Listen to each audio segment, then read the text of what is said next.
Environmental Studies.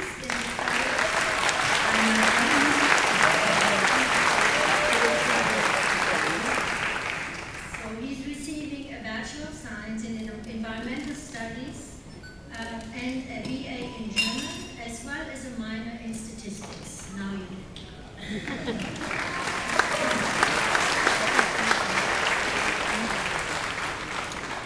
In addition, we have 6 students who are graduating with magna cum laude, which means with great praise, and we have 13 students graduating with cum laude. Thank you for your outstanding accomplishments and for giving the school an opportunity to shine.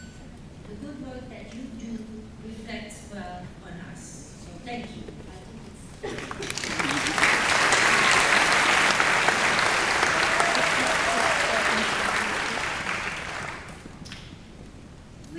This year actually established a new commencement tradition for the School of Languages, Literature and Culture.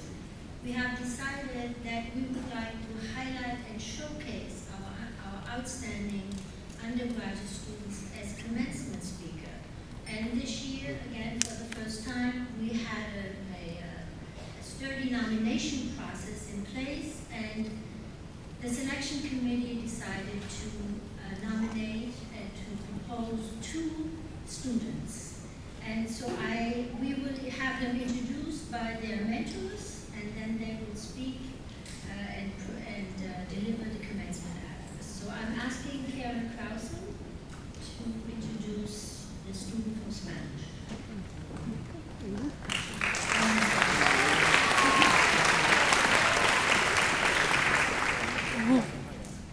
I'm actually channeling Risha's mentor, who is ill today, couldn't be with us, but I am her academic advisor. Risha Kalsi is a double major in Spanish and cell biology and genetics with many awards and accomplishments. Her honors thesis that earned her high honors examined incorporating cultural competency in medical education.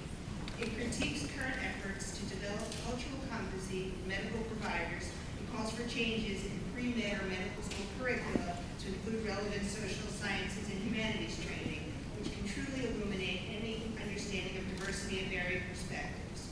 She starts medical school in the fall, so Roberta's words, she's brilliant, committed to social action and diversity, and is a woman with boundless energy and potential.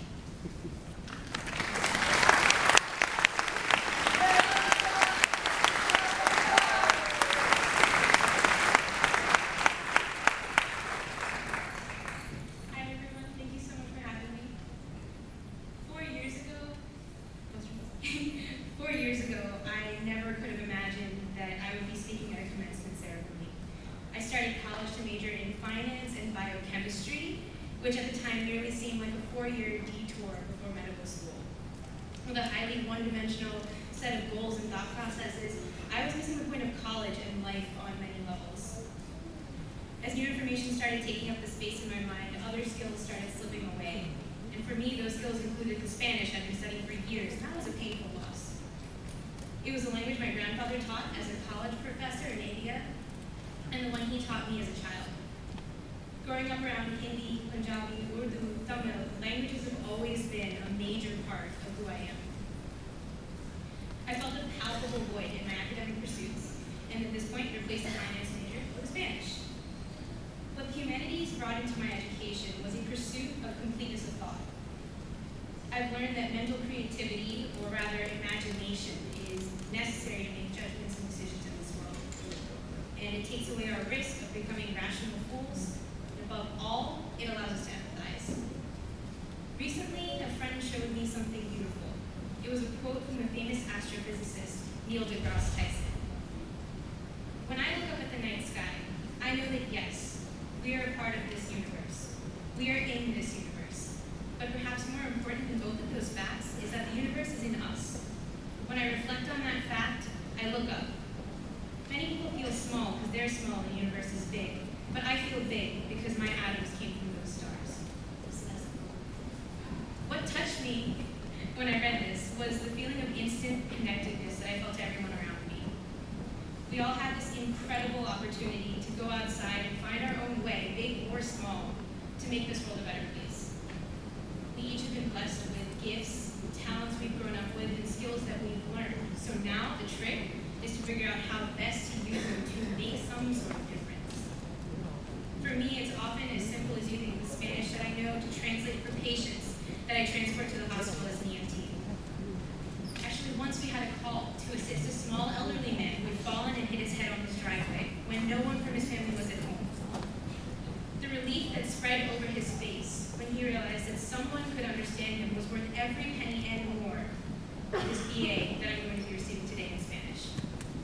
And in the larger scheme of things, this may have been a very small act, but I know that it mattered for my patient that day, and for that reason, having this skill is really needed.